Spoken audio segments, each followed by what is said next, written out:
car, I just put them in my back seat. And I just look at them every day.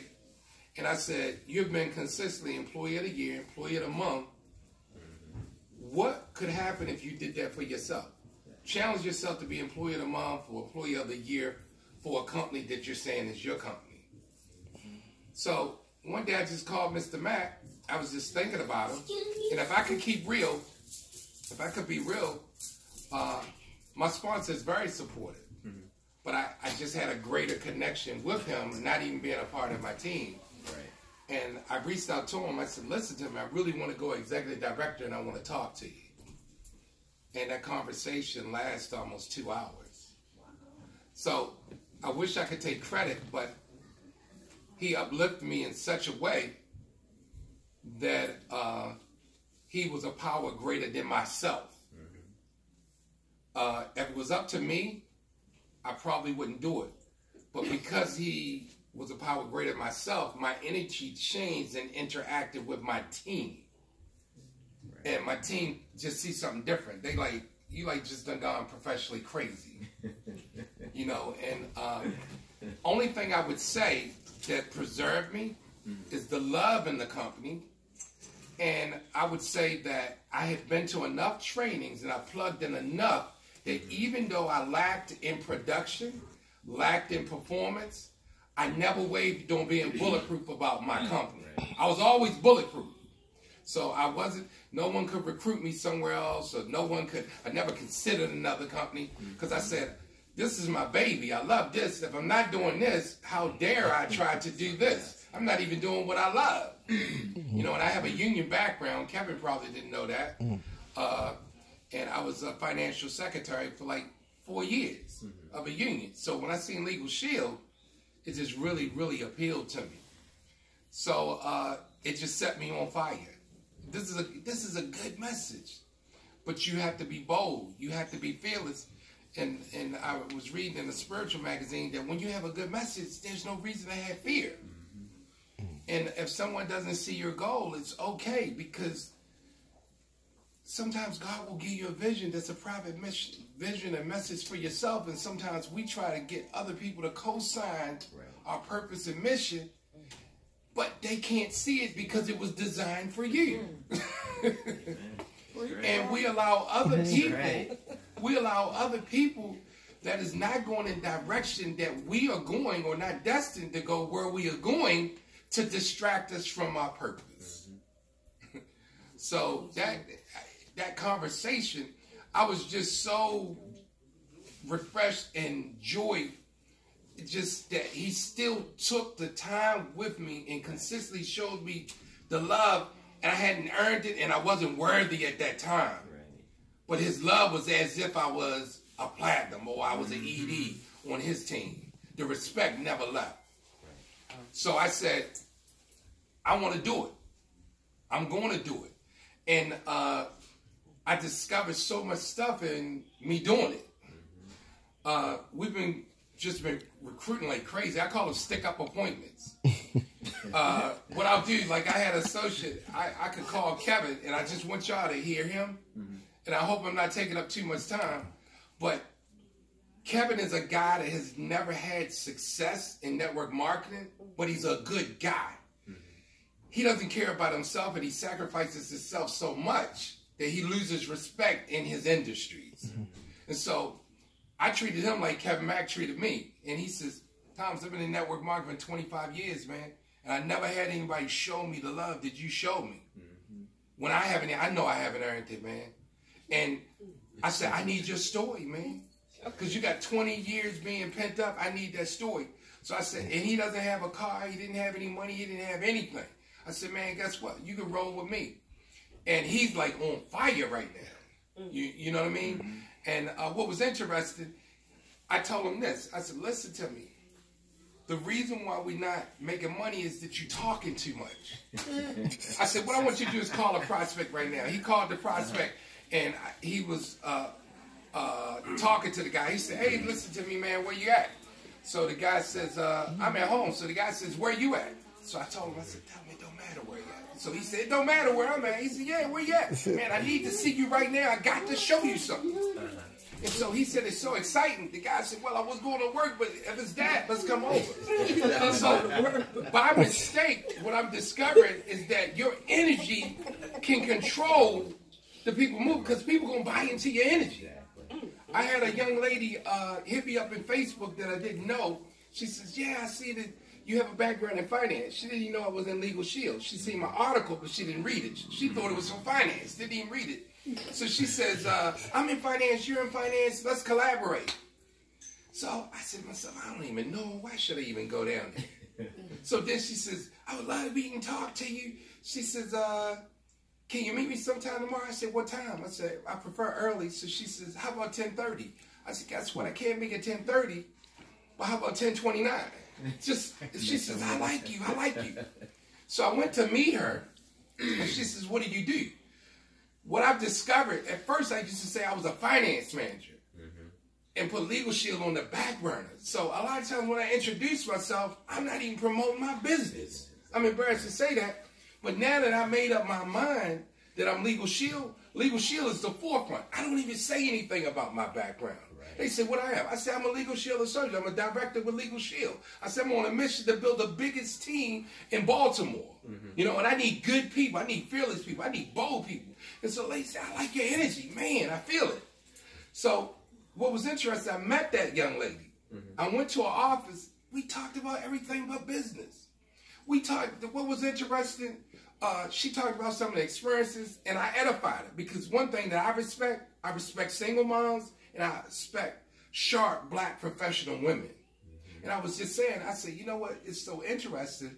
I said, single mothers are like, I said, females are like the next thing close to God. I was just talking, I said, because they give birth, they give life. And I said, a lot of times when you have sharp women like yourself, you got to be careful of your spouse, because sometimes you can have a spouse that could be jealous of your elevation or jealous of your success. So I said, what I've noticed, that street dudes don't have that problem as much. I was just talking to her, you know, and she said, oh, I like what you said, I like the way you're talking. And I'm embarrassed to say, I was telling her, I said, a lot of times we could be in business partners and relationships with people, and we know we shouldn't cross the line with them, and you have a good business relationship, and we become physical with that person and destroy that relationship for no reason, for the purpose of enjoyment and lust, and you stunt your blessing. She said, you know what, you touching me. She said, I did that. She said, I've done that. And she says, what do you do? What do you do? I said, Legal Shield. She said, oh my God, I thought you were in finance with the auto dealership. I said, no, I'm on Legal Shield. She said, this is the third time this came across me. It's the reason why you're here. So she said, 2 times, Mr. Mack, I tell you, I had 2 people that told me that I could come on board as a broker at no cost, and nobody followed through. She says, I was getting ready to go. She said, I was getting ready to fly to Atlanta to meet one of my sisters in Atlanta to sign up for Legal Shield. I said, why would you do something like that? She said, because I'm a person in my word. She said, but what made me hesitate is that she hasn't followed up and being consistent. And if she's not being consistent, I'm not in the business.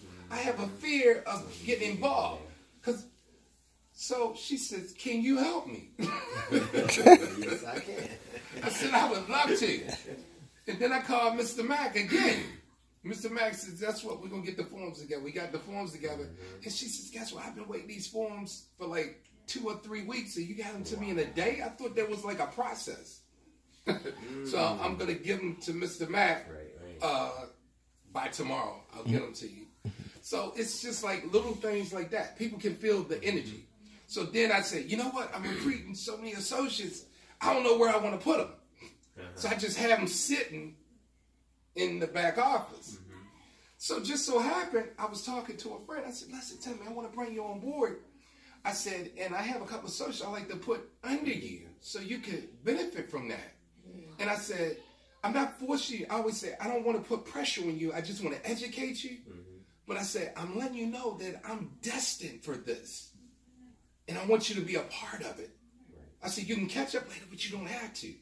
So I said, I've got 2 people I can put under you. So I did that. And then by mistake, I recruited somebody else, and then I said, you know what? I got to place these people. Let me recruit somebody else so I can. So I keep stacking them and using that leverage to drop the anchor. Like Ms. Bowden, she works for the Department of Labor. So I had a young lady that just got fired, and she didn't know what to do. So I said, you'd be a good connect. So I called the young lady. She was on the fence. She said she was going to join. I said, well, guess what? I said, I want you to join now because I want to put you in position to be a benefit. So I said, I'm going to put you under Ms. Bowden. Then I'm going to put the broker lady under her. Then I recruited the lady that did my article. I did an article in the magazine. So the lady says, I've heard this Legal Shields consistently, but I never heard it like this. So she says, can I get this membership? I said, absolutely. So it was like, I could tell she wanted to ask about the business, but I think she felt uncomfortable because she was interviewing me. I said, sound like you want to ask me something. She says, well, I'm real active in the community. This is a community benefit. Would it be a conflict of interest if I became a business partner? Absolutely not. So she joined. So as a result of her joining, the young lady that sells the cheesecakes says, oh, Terry joined? I'm going to join. So it's like a disease. And like he says, I'm acting fast. I'm acting fast and building them. So I can't say, but I just been like crazy. So then I talked to him at night. So then I said to myself, I said, you know what? Let me do this. I've been texting every person that I want to recruit. Listen to me. Just want to call you real quick. It's like 7 o'clock. I'm putting together my appointments. I just want to make sure what's a comfortable time for you today. And I'm getting responses. It's like they say, learn knowledge, activity knowledge. I'm just going through activity knowledge. There's no structure. I can't say it's a structure. It's just like, but I discovered now, every morning when I get up, people that I'm interested in, hey, listen to me, putting together some appointments. I want to just make sure I include you today. And people respond, say, oh, okay. Can I, like we set 5 appointments today. 5 appointments today. And what's happening, she's seeing excitement, so it's getting her excited. Now, I have to commend her. The success has caused me to say, guess what, if you ain't interested, I'm gone. I need to go to my next appointment. And it's the sale we got today is strictly because of her, because I had an attitude, I can't let you hold me up. So she's like, well, he just letting it go? I let it go. And she says, hold on, I'm going to take authority over this thing. She says, Mr. Little, can I come in? I said, absolutely. So you tell her what you told her.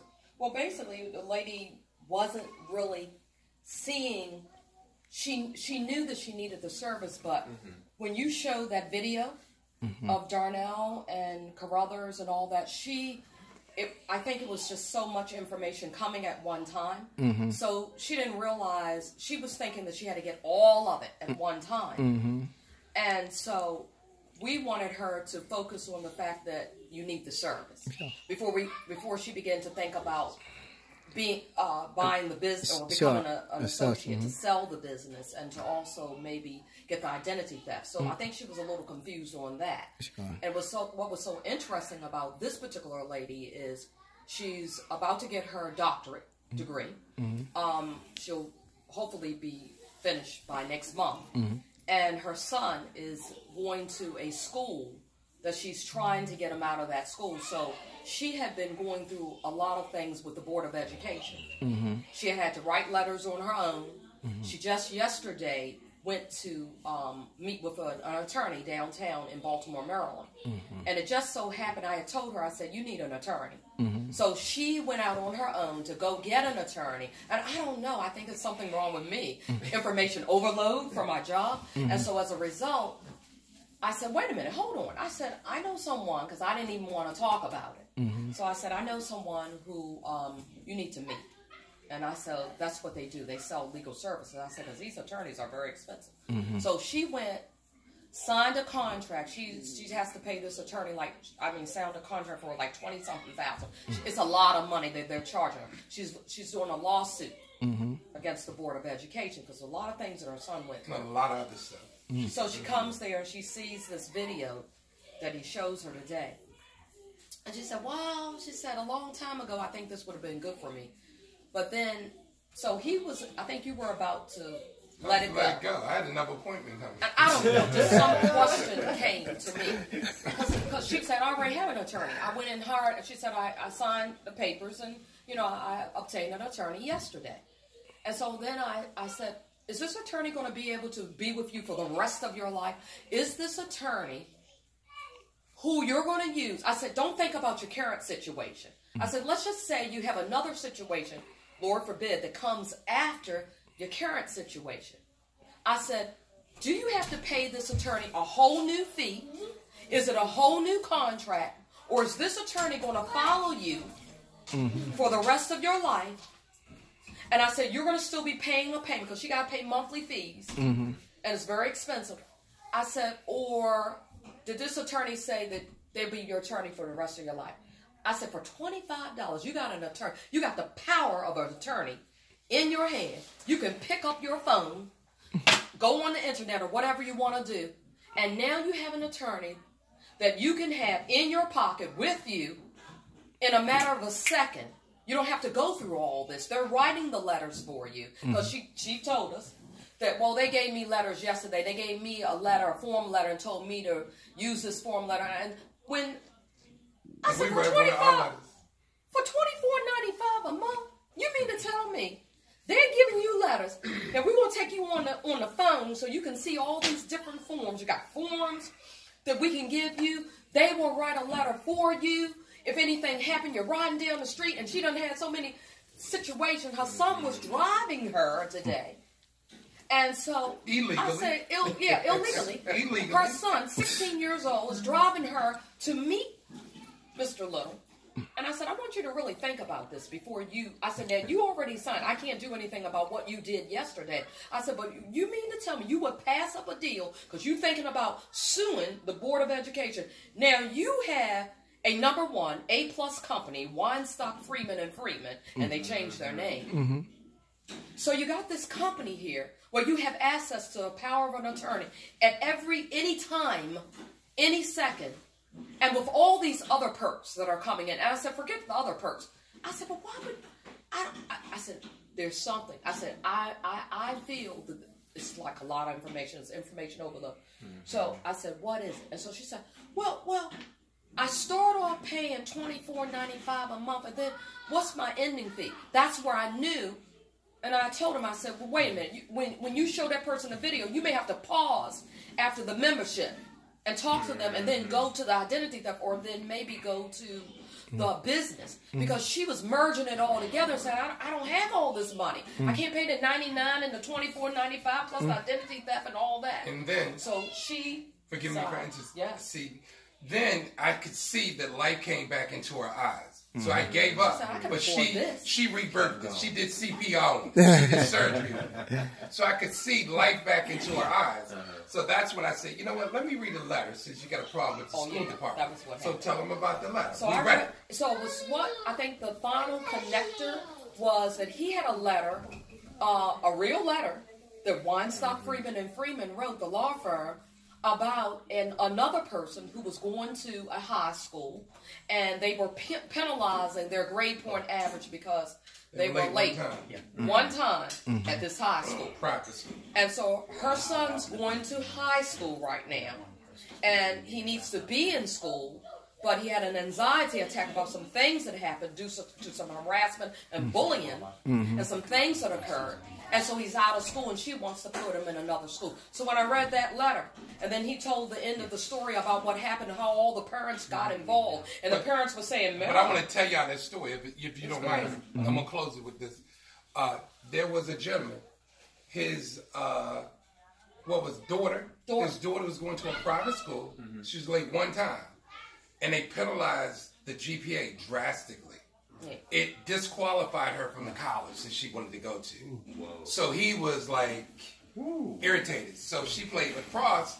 So he's on the sideline saying, guess what, I'm getting an attorney. They're going to do something. So all the parents are like, they're not going to do anything. This has been their policy. They're trying to teach him a lesson. Right.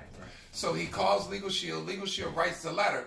They get intimidated when the letter comes because they said, they don't want that publicity. So when he got the letter, they said, we need to talk. So the school board, the county board, everybody met with him. Said, listen to me. We want to just sweep this under the rug, We don't want the negative publicity. We're going to reinstate your daughter's GPA.